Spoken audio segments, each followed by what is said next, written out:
SQL stands for Structured Query Language. It is used to perform operations on the records stored in the database such as updating record, inserting record, and deleting record. SQL is not a database system, but it's a query language. SQL has become the most in-demand skill among all the jobs in the field, appearing in 42.7% of all data science job postings. Major organizations are hiring professionals who are having a good grasp of SQL. That being said, I welcome you all to today's videos of the top 40 SQL interview questions. Now, before we dive into the today's session, do not forget to hit the subscribe button and click the bell icon for regular updates. This SQL interview preparation video includes the most frequently asked questions in job interviews. So let's start with the interview questions now. Okay guys, so now let's start with the first question. What is the difference between delete and truncate? Now, coming to the delete, it is a DML command. That means data manipulation language, right? Moving to the second point, delete command is used to remove some or all the records from a table. Along with that, delete operations can be rolled back. Also, it is slower than truncate. Now, coming to truncate, it is a DDL command. So what do you mean by DDL here?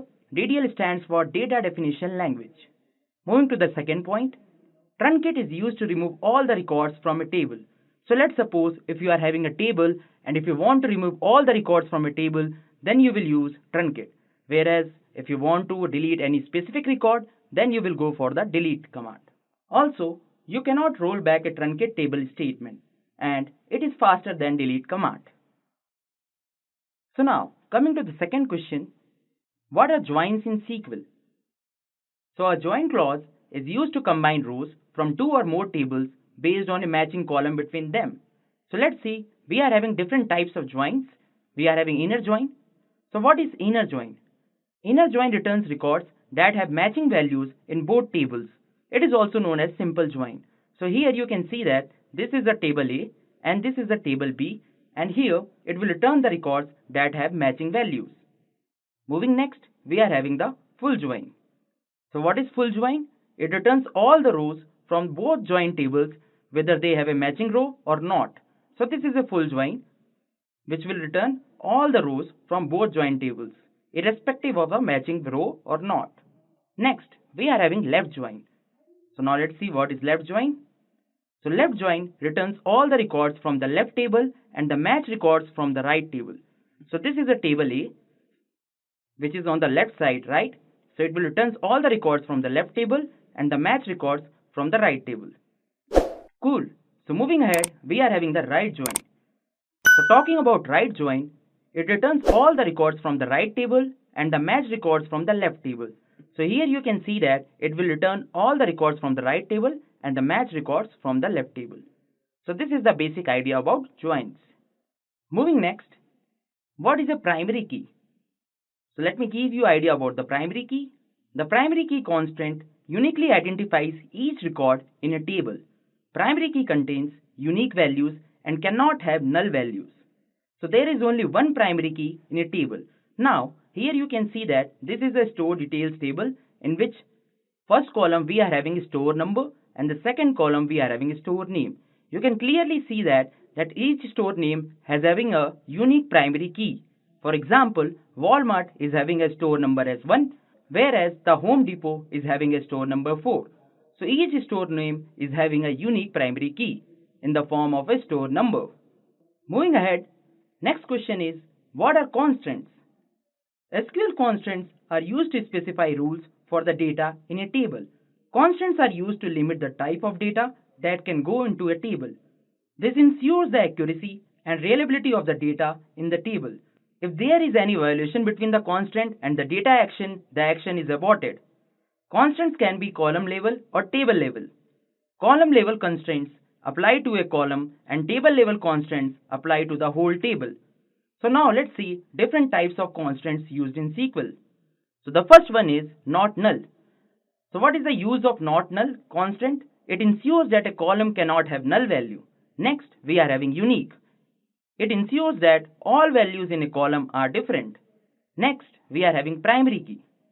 So a combination of a not null and unique uniquely identifies each row in a table. As I've already told you about the primary key, that if you are having a table, then in a table there will be only one primary key. right? Now let's see what is foreign key. So foreign key prevents actions that would destroy links between tables. So check constraints ensures that the values in a column satisfy a specific condition. Next we are having default. So default sets a default value for a column if no value is specified. So this is the basic idea about constraints. So the next question that we are having is, what are subsets of SQL? The following are the four significant subsets of the SQL. The first one is data definition language or DDL. Second one is data manipulation language or DML. Moving ahead, we are having DCL, which is also known as data control language, and the last one is TCL, transaction control language. Now, let's see what is DDL. As I told you that DDL stands for data definition language. It defines the data structure that consists of commands like create, alter, drop, etc. Moving to data manipulation language, it is used to manipulate existing data in the database. So the commands in this category are select, update, insert, etc. Next, we are having DCL. So it controls access to the data stored in the database. For example, the commands in this category include the grant and revoke. Moving ahead, we are having TCL. It is used to deal with the transaction operations in the database. The commands in this category are commit, rollback, set transaction, save point, etc. So this is the basic idea about four significant subsets of the SQL. Moving ahead, the next question that we are having is, what is normalization in a database? Let me give you the idea about normalization. Normalization is a process to minimize data redundancy by organizing fields and tables of a database. Okay, so there are some database normalization rules, also known as normal form, and they are as follows. The first one is first normal form, then second normal form, then third normal form, and after that you're gonna apply the BCNF, which is boy squad normal form. Using these steps, the redundancy, anomalies, and inconsistency of the data in the database can be removed. Now, moving to the seventh question, which function in SQL is used to display the current date? There is a built-in function in SQL called getDate, which is used to return the current timestamp. So, in MySQL server, when you're writing the query select getDate, you will get the current date along with the timestamp, as you can see in the output. Now, moving to the next question, we are having, what are the set operators in SQL? The set operators are used to combine data from one or more tables of the same type. SQL set operators used to combine rows from different queries. So the first set operator that we are having is union. So why do we use union? So union is used to combine two or more results from multiple select queries into a single result set. Along with that, it has a default feature to remove the duplicate rows from the tables. Now, this was the idea about union. So what is union all? Coming to the union all, this operator is similar to the union operator, but it doesn't remove the duplicate rows from the output of the select statement. So what is the difference between union and union all? Union removes the duplicate rows from the tables, whereas union all doesn't remove the duplicate rows from the output. Moving ahead, we are also having intersect operator. So intersect operator returns the common records from the two or more select statements. It always retrieves unique records and arranges them in ascending order by default. Here, the number of columns and data types should be the same. So the last set operator that we are having is minus. This operator returns the records from the first query which is not found in the second query. It doesn't return duplicate values. So this was the basic idea about set operators. Now, coming to the next question, what is the difference between in and between operators? So in operator is a logical operator that determines whether or not a particular value exists in a set of values. This operator reduces the use of multiple OR conditions with the query, whereas between operator is used to select the range of data between two values. The values can be numbers, text, and dates as well. So now let's see what is the difference between where and having. Coming to the where, it is a clause which is used to filter records prior to grouping. Also, it is implemented in row operations. So, this clause can be used with the select, update, and delete statements. So now, coming to the having clause, it is used to filter values within a group. Along with that, it is implemented in column operations and it can work with aggregate functions such as count, minimum, maximum, right? So this clause can be only used with the select statement. So this is the basic idea about where and having clause. So the next question that we are having is, what are aggregate functions in SQL? So as I was talking about the aggregate functions in previous slide, let me give you the idea about it. The aggregate function is used to calculate multiple values in a table and returns the result as a single number. For example, the average of all values, the sum of all values, and the maximum and minimum value among particular groupings of values. So now let's see the aggregate functions that are involved in SQL. The first one is the average. This function is used to return the average value from specified columns. So now, coming to the count function, this function is used to return the number of table rows, including rows with null values. The next function that we are having is max. This function is used to return the largest value among the group. Similarly, for the minimum function, it is used to return the smallest value among the group. Next, we are having sum. The sum function is used to return the total summed value of the specified column. Along with that, we are also having first and last aggregate functions in SQL. So the first function is used to return the first value of an expression, whereas the last function is used to return the last value of an expression. Alright guys, so after understanding aggregate function, let's move ahead.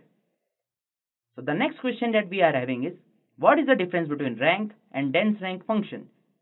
Let me give you the idea about rank function first. The rank function returns the rank of each row within the partition of a result set. For example, let's suppose if we have 3 records at rank 4, then the next rank listed would be the rank 7.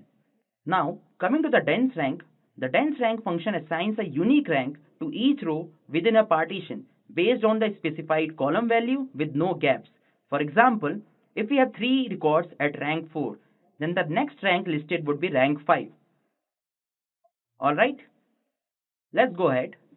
So the next question that we are having is, what is the purpose of the DCL language? Let me give you the idea about DCL. DCL stands for Data Control Languages.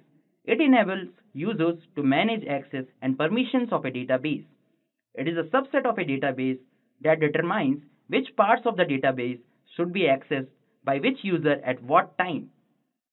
It comes with 2 commands. The first one is the grant and the another one is the revoke. Let me give you the idea about the grant command.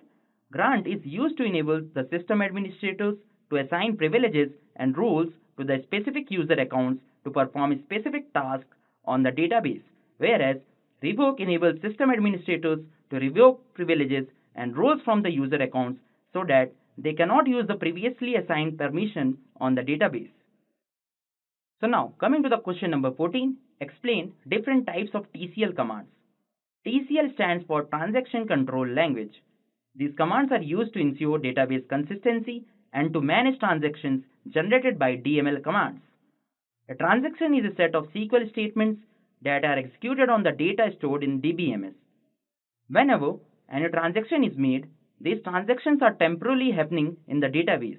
So to make the changes permanent, we use TCL commands.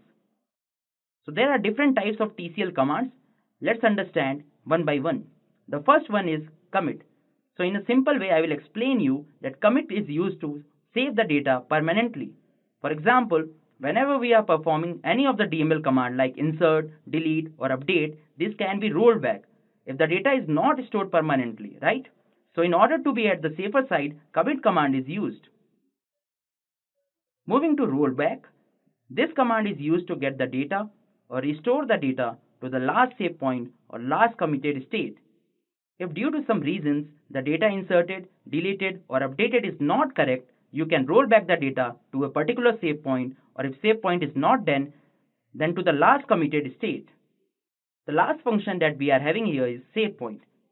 Save point is used to save the data at a particular point temporarily, so that whenever needed can be rolled back to the particular point. So this is the basic idea about TCL commands. The next question we are having is, what is DBMS? So DBMS stands for Database Management System, which is a system software that is used to create and manage databases.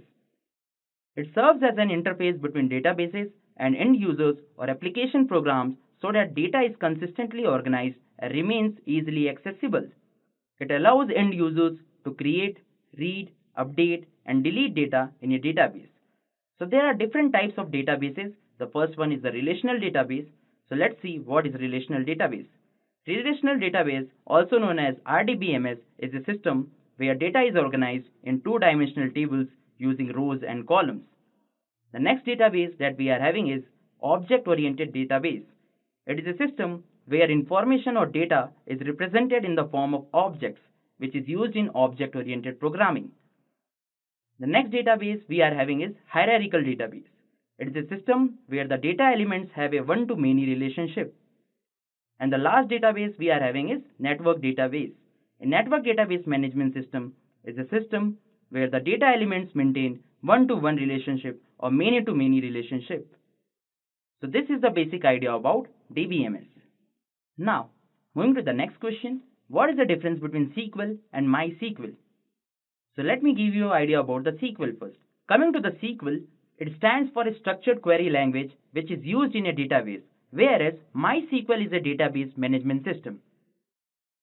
SQL is used for the query and operating database system, whereas MySQL allows data handling, storing, and modifying in an organized manner. Now, moving to the third point, structured query language is always the same, whereas MySQL keeps updating. And the last point that we are having, SQL supports only a single storage engine, whereas MySQL supports multiple storage engines. So this is the basic idea about the SQL and MySQL. If you want to add one more point, then in SQL, the server is independent, whereas in MySQL, during backup sessions, the server blocks the database. So this is the basic idea about SQL and MySQL. So now, let's see some SQL query related questions. Now coming to the question, write a SQL query to count the number of rows where the sales is greater than 70 and order number is less than 500. So for this question, you can see that it is clearly asking, write a SQL query to count the number of rows. So which function we will be using for this? We will be using the count function. So I will just write here, select count, and we want all the records, right? So in count function, I will just write here asterisk. And I will give the column name as row count. That's why I have written here, select count function, and inside that count function, I have written asterisk, and I have given the column name as row count. And our table name is store details. So I have just simply write here from store details. Now, if you see the condition here, where the sales is greater than 70 and order number is less than 500. So I have given here the condition using the where clause. So I have written here where sales is greater than 70 and order number less than 500. After writing this query, when I'm writing here select star from store details, you can see that we will having the output where sales is greater than 70 and order number is less than 500. You can see that in this column, sales column, all the sales is greater than 70, whereas in order number column, all the order number is less than 500, right? Now we have to count it, right? So the total number of rows is here 7. So this is the output for this particular question. Moving to the next question, write a query to find the store name that begin with T, right? So when somebody is asking that store name that begin with T, so which operator shall we use? So here we will be using the like operator, right? So I'll just write here select star from the table name. So my table name is store details. So I'll just simply write here select star from store details, where I will give the condition store name and the operator that we will be using is like. So I'll just write here like, I will just write here T, and then I will just write here percentage symbol, and I will put into the string. So when I'm writing this, you can see that in output, I will get all the store name that is starting from the T. So the next question that we are having, write a query to retrieve the store location and city column as a single column. So when somebody is asking these type of question, that means you have to use the concatenate function, right? Because they are asking to merge the store location and city column as a single column, right? So what will be using here? Concatenate function, right? So how do we write this function? We will just simply write here concate, right? So I'll just write here select store location, city, and then I will just write here concate, and inside that concate function, I'll just simply write here store location, city, and I will give here the column name as address, and what's our table name? That is store details. So this simple query, when I will be writing here, here you can see that I was having a store location, I was having a city, I've just created another column with address and I have concatenated them, right? So the final output that we were getting here, Bentonville and this city name also, right? So this way we will be solving these types of SQL query questions.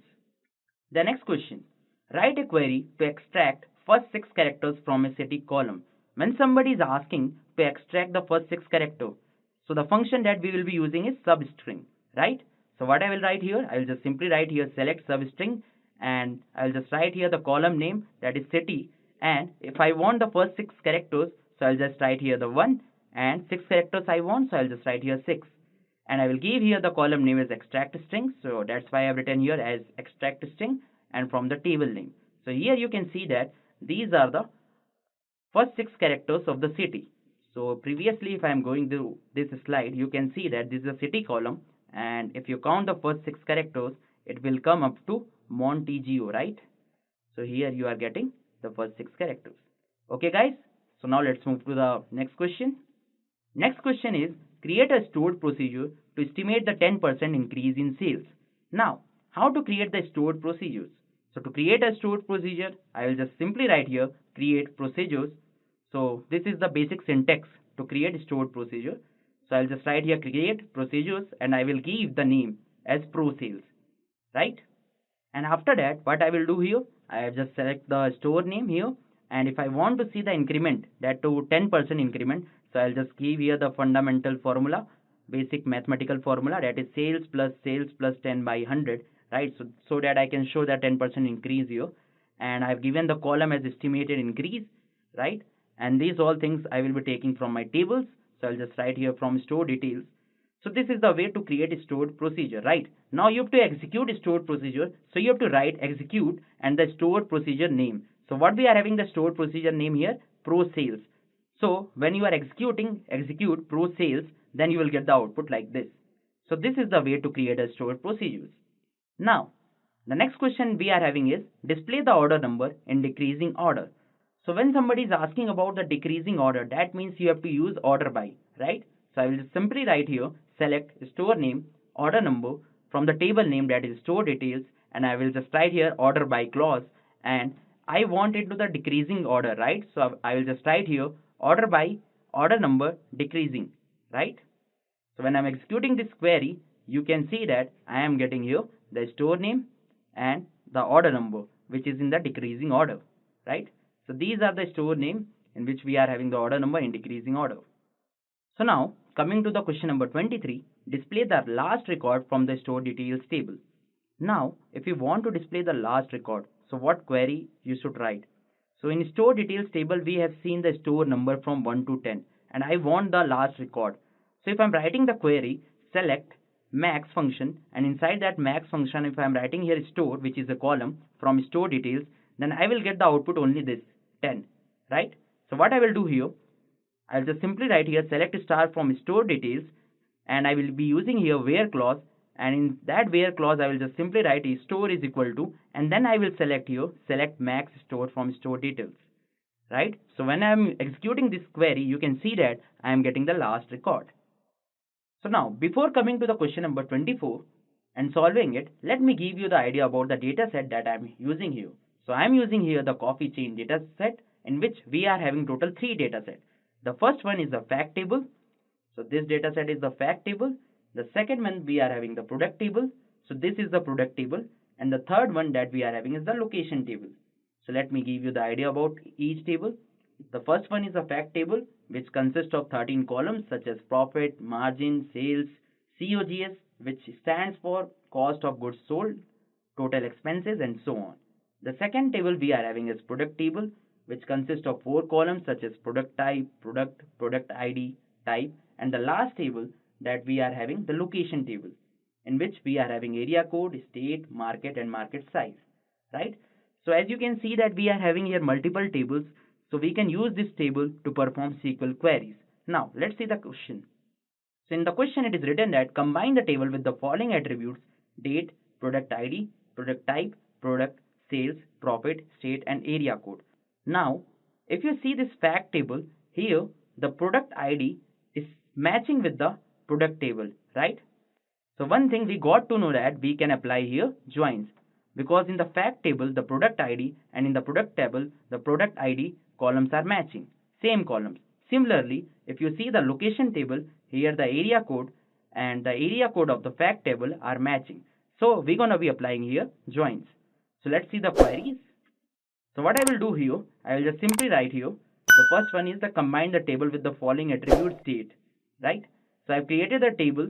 So I'll just write here select F. What is F here? So F is the alias, right? Alias of the fact table. So I've just written here select F dot product ID, right? The second was the product type. So I'll just write here product type. Then we will write here the product, then sales, then profit, state, and area code. So what I've done here, you can see that we are having three tables here. The first one is the fact. So for fact table, I have written here the alias as F. For product table, I have written the alias as P. And for the location table, I have taken the alias as L. So I will write this select F dot product ID, P dot product type, P dot product, F dot sales, F dot profit, L dot state, L dot area code, and from which table? From the fact table. And I will once again give here the alias as F. So now what I have to do here? I have to apply here the joins. So the concept of joins tells that you should have the same column to apply it, right? So as I told you that I will be applying the joins on the multiple tables. So I'll apply join here. The join will be inner join on the dbo.location, right? On which column? Area code. Let me show it. Here I will apply joins on this column, right? Area code of the location and the area code of the fact table. So I've just applied here joins, and once again, since we have to merge three tables, we have to combine three tables. So that's why once again I will apply one more join, that is inner join on which product ID. So here you can see that when you will apply the joins here, the final output that we are getting here product ID, product type, product, sales, profit, state, area code, right? So here in this question it is also written here date, right? You can also write here the date one, so date will be also displayed in the output. So this is the basic idea how to implement joins. So the next question is that how much spending has been done on marketing for product ID 1. So if you see this fact table in which we are having the marketing column, and these are the dates the product has been sold, right? So these are the sales, COGS, total expenses on each date of each unique product IDs. So basically in this table we are having 13 product IDs, and in the question it is asking the sum of the how much spending has been done on marketing for product ID 1. So that means you have to calculate the sum. So we are having the sum function here. So I'll just write here select sum, and inside that I will just write here the column. The column name is marketing, and I will give the alias as marketing. So it will be the new column in the output. And obviously it is asking for the product ID 1. So I will just write here the where clause, and I will just simply write here where product ID is equal to 1. So in the output you can see that this is the total spending that has been done on the marketing for product ID 1. So the next question that we are having, change the product type from tea to coffee where the product ID is 13. So you can see that we are having a product table here, right? So in the product table we are having here tea, right, for the product ID 13. So it is asking that instead of tea just change it with the coffee. So which command that we have to use here? It's easy, right? Update. So I'll just write here update, and what's the table name? Table name is product. So I'll just write here simply update table. Then I will set here the product type, because our product type is a column. So I'll just simply write here set column name, that is product type, and I'll just write here is equal to coffee, and I will give the condition where product ID is 13. So earlier it was tea, now it will be updated to coffee. So this is the basic idea about the update statement. Next question is display the rank without any gap to show the sales wise rank. I have already explained you about the dense rank concept and the rank concept. So here which function we will be using? Dense rank, right? Because in the question it is asking that without any gap, right? So what I will do here, I'll just simply select our product ID, sales, dense rank. So this is the syntax for the dense rank. I'll just write here dense rank, and I will just write here over, and inside that I will just apply the order by clause, that too in the decreasing order, right? And I'll give here the new column name for the output is as sales dense rank. So what I'm doing here, basically I'm just selecting here product ID, I'm selecting here sales, and then I'm just applying here the dense rank function, that too decreasing order of sales, right? So now if you see the dense function here, so here this is the sales done here 912. So the sales dense rank is 1. Similarly 912, again the sales rank is 1. So you can clearly see that after 912 we are having 910 and the dense rank is 2, right? But if you are using here rank function, so the rank will be 3. So that's why we use dense rank, so that we shouldn't get any gap. Okay guys. Now, moving to the next question, how many products are of regular type? So what does it mean? How many products? That means we have to again use the count. So I'll just write here the count function. So to write the count function, I will just perform a SQL query. I'll just write here select count, and inside count function, I will just writing the column name, that is product, and I'll give here the new column, so that the new column should be displayed in my output as a count of regular type. So I've just created it. And from our table name is product. So it's simple. I just applied here where clause, and it's asking for the regular type. So here if you see the type, I have to just write here type is equal to regular. So there are total 8 products which are of regular type. So the next question, find out the total profit generated by Colorado State. So as I told you that we were having total 3 tables, right? The fact table, the product table, and the location table, right? So we know that the area code is in the fact table and as well as in the location table. So here we have to perform once again the join, right? And it is asking the total profit generated by the Colorado State. So what I will do, first I will select the profit column from the fact table. So I'll just write here select, and since I want the total profit, so I have to use here the sum function. So I'll just write here select sum, and the column name is profit, and then I will give the new column name as total profit, and that too, this I will select from the fact table. I will apply here inner join. Okay, on which table? Location table. So that's why I have written here location. And on which column? So we have to apply on the area code, right? So I'll just write here the area code of both the columns, that is fact table dot area code is equal to location dot area code, and here I have to give the condition where state is equal to Colorado. So this is the total profit, right, that has been generated by the Colorado State. So to display the average inventory, I will just write here the product ID. I will just take the average function, and inside that I will just write here the column name as inventory, and I will just write once again using alias as average inventory. Yeah, so I want here average inventory, right, for each product ID. So as I told you that we were having total 13 product ID, right? So what I will do from the table, that too from the fact table, I will just select the product ID column, and if I want the average inventory, so I will just use the average function, and inside that I will just write inventory. Yeah, now if I want to print the average inventory, right, if I want to get the details of the average inventory, so I'll just create here the column as average inventory. So that's why I've written here as average inventory. So what I've done here, I've just written here average inventory, so that whatever the records that I'm getting at in the form of average, it should be in the average inventory column. So that's why I'm using here as, right? And from which table? From fact table. And again I'm using here group by. Now why I'm using here group by? So let me give you the idea about group by. So group by statement groups rows that have the same values into the summary rows.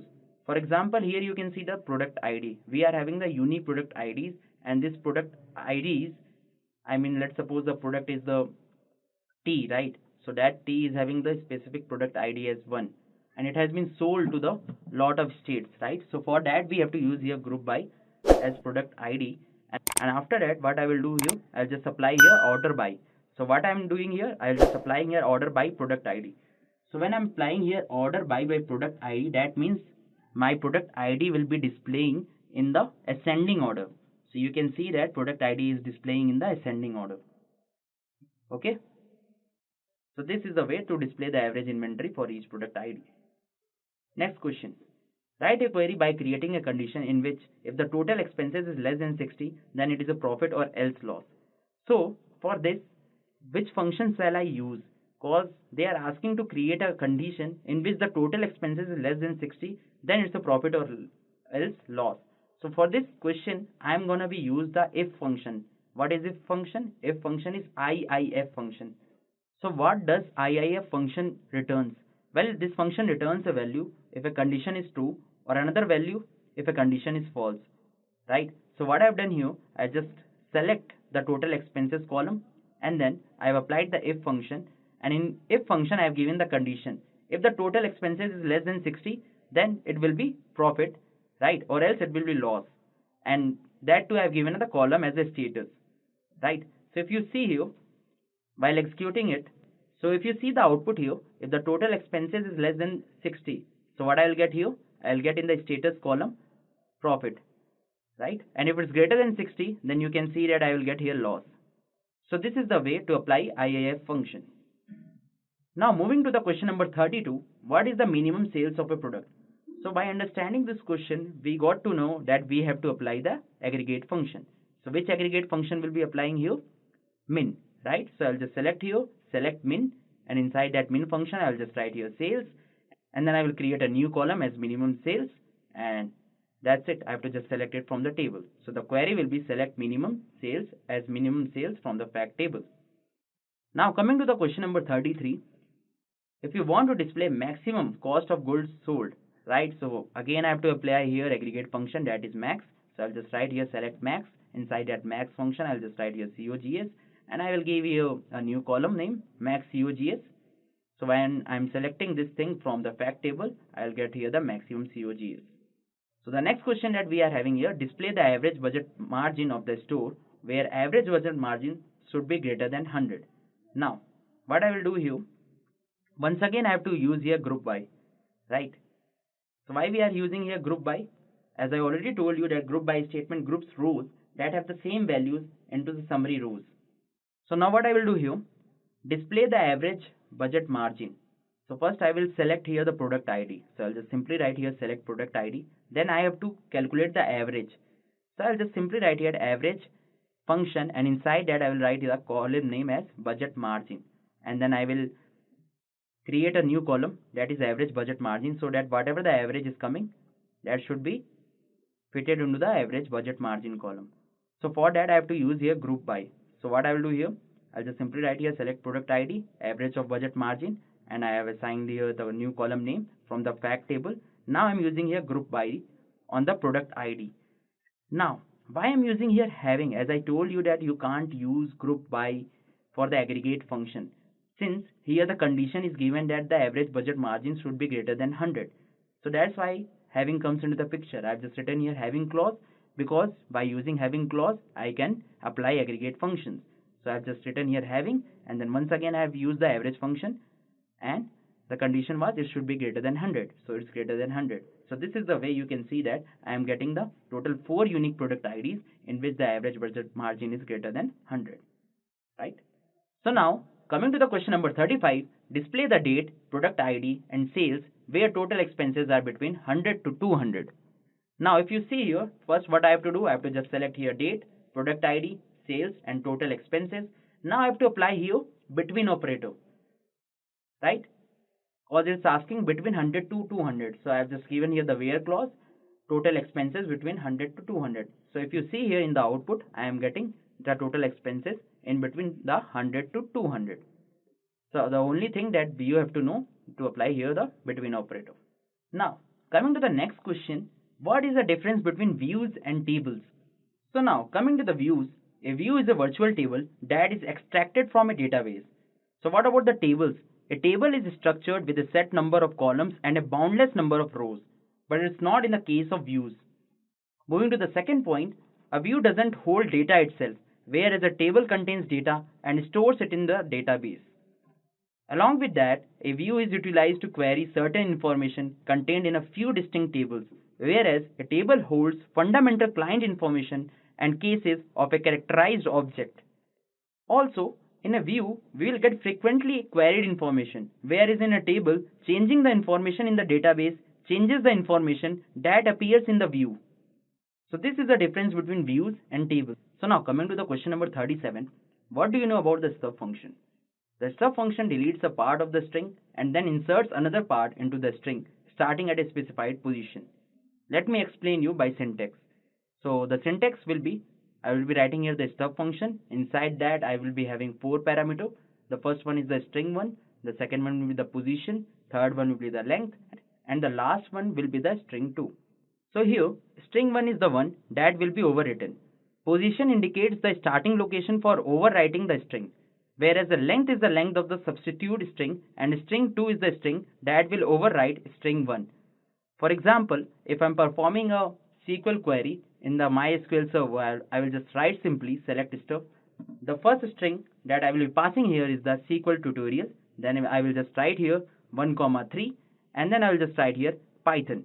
So what will happen here, if you see, when I will executing this query, this will change SQL tutorial to the Python tutorial. Why? Because I have given here the position and length. The position is 1 and the length is 3. So SQL will be removed and it will be replaced by the Python. So this is the basic idea about the stub function. The next question is, what is the collage function? So the collage function takes a set of inputs and returns the first non-null value. So let's suppose we are having different values in a collage function. This is the syntax of the collage function in which we are having multiple values. Let's suppose if I'm writing here 1, 2, 3, 4, and if there is a null, so after null, what is the first non-null value? It will be returned by the collage function. Here you can see that I'm writing here select collage and it is written here null. Then after null it's written here 1 comma 2 MySQL. If you read the definition, then it told that it takes a set of inputs and returns the first non-null value. So the first non-null value in this we are having is 1. So it will return here 1. So this is the basic idea about collage function. Now, coming to the question number 39, delete the records from store details where sales is less than 100. Right? So here it is basically asking to use the delete command, right? Delete operation. So how do we use the delete operation? I'll just simply write here delete from table name. So our table name is here store details. So I'll just write here delete from store details where sales is less than 100. Now if you see the output, all the sales which are less than 100 has been removed, right? So this is the way to delete a particular record based on the condition in a table. So now coming to the last question, drop the existing data from the store details. So basically it is telling you to delete all the data from your table.